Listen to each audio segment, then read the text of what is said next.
সংবাদ মাধ্যমের কাজে কিন্তু বাধা দিচ্ছেন। বাংলাদেশে আপনি কোন কোথা থেকে এসেছেন? খুলনা থেকে এসেছেন না চট্টগ্রাম থেকে এসেছেন? কে পাঠিয়েছে? কি অধিকারে এসেছেন? কিসের কাগজ দেখতে চাইছেন? আমরা বাংলাদেশি কিনা সেটা প্রমাণ। ঠিক একদম এভাবেই প্রশ্নটা করবেন, এভাবেই কলারটা ধরবেন। যদি ছেলে হয়, পুরুষ হয়, পুরুষরা কলারটা ধরবেন, আর যদি মহিলা হয় গ্রামের মহিলাদেরকে দিয়ে এইভাবেই কলারটা ধরাবেন। কি হলো কি হলো? দাঁড়িয়ে যান, দৌড়াচ্ছেন কেন? দাঁড়িয়ে যান। কোথায় দৌড়াচ্ছেন? কেন দৌড়াচ্ছেন? কাকে দেখে দৌড়াচ্ছেন? মিডিয়াকে দেখে কেন? মিডিয়া আপনার কাছে কাগজ চাইছে, আপনি ঘুরে দাঁড়াতে পারছেন না, আপনি জবাব দিতে পারছেন না।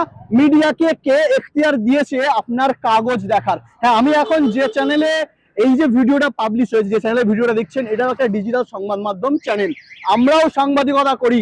কোনো সংবিধান কোনো রকম ভাবেই মিডিয়াকে বা সংবাদ মাধ্যমকে বা ডিজিটাল সংবাদ মাধ্যমকে কোনোদিন কোনো রকম কোনো অধিকার কোনো এখতিয়ার দেয়নি যে আপনার ডকুমেন্টস চেক করবে, আপনার কাগজ চেক করবে, আপনার নাগরিকত্ব যাচাই করবে। যদি নাগরিকত্ব যাচাই করতে হয়, এসআইআর এর যদি কাগজ দেখতে হয়, নির্বাচন কমিশন দেখবে। যদি সিএ তে আবেদন করানোর জন্য সিএ এর কাগজ দেখতে হয়, স্বরাষ্ট্র মন্ত্রক দেখবে।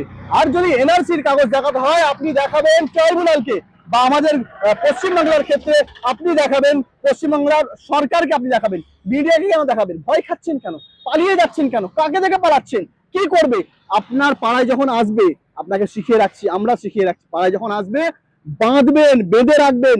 এদেরকে কে অধিকার দিয়েছে? হ্যাঁ, ওই 2 পয়সার ইউটিউবার গুলোকে বলছি, মহুয়ামৈত কথাই 2 পয়সার ইউটিউবার আপনারা ওই 2 পয়সার চ্যানেল গুলোকে বলছি, কে এখতিয়ার দিয়েছে তোদেরকে?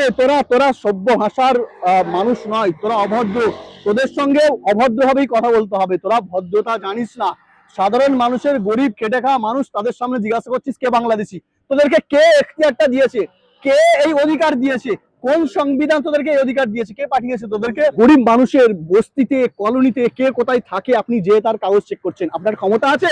আপনি বহুতল আবাসনে যান, আপনি কোনো ফ্ল্যাটে যান, আপনি যে কোন রকম সম্ভাব্য যে সমস্ত এরিয়া, সেখানে গিয়ে আপনি করুন। আপনার ক্ষমতা আছে? নেই। নির্বাচন কমিশন আপনাকে পাঠিয়েছে, নির্বাচন কমিশন আপনাকে বলেছে যে আপনি কাগজ দেখুন, কোন এখতিয়ারে আপনি কাগজ দেখছেন? আর সাধারণ মানুষকে আপনাদেরকে বলছি, আপনারা ভয়ে কেন পালাচ্ছেন? কি কারণে? এদেরকে না যখন দেখবেন, বেঁধে রাখবেন, গাছে বেঁধে রাখবেন। বাংলাদেশি খুঁজতে বেরিয়েছে, বাংলাদেশি চিহ্নিত করার দায়িত্ব সরকারের। এসআইআর যে সমস্ত কাগজপত্র চাওয়া হচ্ছে, এসআইআর এর ক্ষেত্রে নির্বাচন কমিশনকে দেবেন। আপনারা ভয়ে পালিয়ে যাচ্ছেন কেন? দৌড় দৌড়াচ্ছেন। যখন আসবে আপনার সামনে বুমটা নিয়ে, যখন ধরবে না, বুমটাকে ধরে একটা কাঁচায় মেরে দেবেন। বুঝতে পেরেছেন তো? আপনাকে যখন জিজ্ঞাসা করবে, এমনি ভদ্রভাবে কথা বলবেন। যখন জিজ্ঞাসা করবে নাগরিকত্ব, আপনি কোন দেশের নাগরিক, এই এখতিয়ার সংবাদ মাধ্যমকে কোন রকম ভাবেই কোন সরকার, নির্বাচন কমিশন, গভর্নমেন্ট কেউ দেয়নি। অতএব ভয় খাবেন না, এদের বিরুদ্ধে জনমত গড়ে তুলুন। যখন আপনাদের পাড়ায়, গ্রামে, মহল্লায় আসবে, যখন আপনাদের জিজ্ঞাসা করে বাংলাদেশি কিনা, যখন আপনাদের জিজ্ঞাসা করে আপনারা কোন দেশ থেকে এসেছেন, প্রথমে ক্যামেরাম্যানকে ধরবেন, আপনারা ক্যামেরা চালু করবেন। এদেরকে কিছু বলার দরকার নেই, আপনারা ক্যামেরা চালু করবেন, কলারটা ধরবেন। মহিলারা হল, যদি কোনো মহিলা রিপোর্টার থাকে, মহিলাদেরকে সামনে আনবেন, কলারটা ধরবেন, ধরে গাছে বাঁধবেন। তোর কাগজ দেখা, তোর কাগজ দেখা। তুই বাংলাদেশ থেকে এসেছিস কিনা, তুই মায়ানমার থেকে এসেছিস কিনা, তুই আফগানিস্তান থেকে এসেছিস কিনা, পাকিস্তান থেকে এসেছিস কিনা, তোর কাগজ আগে দেখা, তারপরে আমরা কাগজ দেখাবো। কাগজ দেখার তুই কে? বেঁধে রাখবেন, গাছের সঙ্গে বাঁধবেন, পোস্টের সঙ্গে বাঁধবেন। আমরাও ডিজিটাল সংবাদ মাধ্যমে কাজ করি, ভিউ এর জন্য, ভিউ পাওয়ার জন্য সাধারণ মানুষকে বিপাকে ফেলি না। বেঁধে রেখে থানায় ফোন করবেন, পুলিশ এলে পুলিশকে বলবেন এরা জবাব দিক আগে, যে এদেরকে কে পাঠিয়েছে, কোন অধিকারে এরা আমাদের নাগরিকত্ব যাচাই করতে চাইছে, কোন অধিকারে এরা আমাদের কাছে প্রশ্ন করছে যে আপনি কোন দেশের নাগরিক। বেঁধে রেখে পুলিশকে খবর দিয়ে পুলিশের সামনে এদেরকে প্রশ্ন করবেন। বুঝতে পেরেছেন? ভয় খাবেন না, পুলিশের হাতে তুলে দেবেন। মোটে ভয় খাবেন না, গেলেই তা করুন, জনমত গড়ে তুলুন, ওদের বিরুদ্ধে ব্যবস্থা নিন। আপনারা ভয়ে পালিয়ে যাচ্ছেন। ওরা মনে করছে আমরা খুব বাহাদুরি কাজ করছি, বুঝতে পারছেন? আর এটা নিয়ে ওরা ভিউ কামাচ্ছে, ফেসবুকে, ইউটিউবে ভিউ কামাচ্ছে। বুঝতে পারছেন? বাংলাদেশে আপনি কোন কোথা থেকে এসেছেন? খুলনা থেকে এসেছেন না চট্টগ্রাম থেকে এসেছেন? কে পাঠিয়েছে আপনাকে? কে পাঠিয়েছে? কি অধিকারে এসেছেন? কিসের কাগজ দেখতে চাইছেন?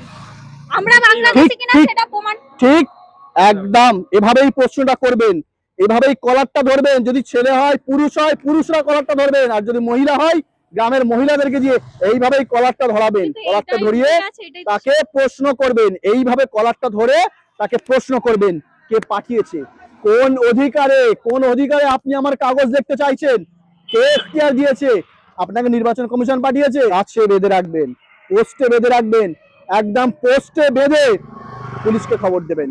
তবে হ্যাঁ, গায়ে হাত তুলবেন না, মারধর করবেন না। হ্যাঁ, এতক্ষণ আপনারা যে ভিডিওটা দেখছেন এটা সাধারণ মানুষকে সচেতন করার জন্য। আমি গর্বিত, আমিও একজন সাংবাদিক, ডিজিটাল মিডিয়ার সাংবাদিক। আমাদের অধিকার নেই কারোর বাড়ি বাড়ি গিয়ে তাদের পেপার চেক করার। অধিকার আছে শুধুমাত্র তাদের, নির্বাচন কমিশনারের। তারাই খুঁজবে কে বাংলাদেশি কে এই দেশির। তাহলে কোনো ডিজিটাল মিডিয়ার কিন্তু অধিকার নেই। আপনার বাড়িতেও যদি কোনো গদি মিডিয়া যায় তাদের ধরে রাখুন, ধরে বেঁধে রাখুন এবং প্রতিবাদ করুন। ঠিক এইভাবেই প্রতিবাদ করুন এবং আপনাদের নিকটবর্তী থানায় খবর দিন, ফোন করুন, থানায় তুলে দিন এবং অযথা আতঙ্কিত হবেন না। তাই এসআইআর নিয়ে অযথা আতঙ্কিত হবেন না। এই ভিডিওটা অবশ্যই শেয়ার করুন এবং লক্ষ লক্ষ মানুষের কাছে পৌঁছে দিন। হ্যাঁ, আমরাও মিডিয়া, আমরা ডিজিটাল মিডিয়া। আমরা কারোর পেপার চেক করব না, কারোর নাগরিকত্ব আমরা যাচাই করব না। এটা আমাদের অধিকার নয়, এটা সংবিধান আমাদের অধিকার দেয়নি। আমরা চতুর্থ স্তম্ভ বলে আমরা কারোর মাথা কিনে নিইনি। আমরা চতুর্থ স্তম্ভ বলে মানুষকে আতঙ্কে ফেলবো না। আমরা চতুর্থ স্তম্ভ, আমাদের জন্য মানুষ পেরেশানিতে পড়বে না, চিন্তায় আত্মহত্যা করবে না। দেখছেন না চারিদিকে আত্মহত্যা করছে এসআইয়ের আতঙ্কে। আমরা মানুষকে সচেতন করি, তাই এই ভিডিওটা আজকে করা হয়েছে, মানুষকে সচেতন করার উদ্দেশ্যে। কোনো সংবাদ মাধ্যম যদি যায় আপনার বাড়িতে পেপার চেক করতে, তাকে কি করবেন? তাকে আদর যত্ন করে বেঁধে রাখবেন, ধরে রাখবেন, থানায় খবর দেবেন, পুলিশকে খবর দেবেন, পুলিশের হাতে তুলে দেবেন। কাউকে পেপার দেখাবেন না। কোনো এখতিয়ার নেই গদি মিডিয়ার পেপার চেক করার, কোনো এখতিয়ার নেই। গদি মিডিয়ার বিরুদ্ধে আমরা যেমন লড়ছি, ডিজিটাল মিডিয়া লড়ে যাব। ভিডিওটা ছড়িয়ে দিন, শেয়ার করে দিন, শেয়ার করে দিন, শেয়ার করে দিন।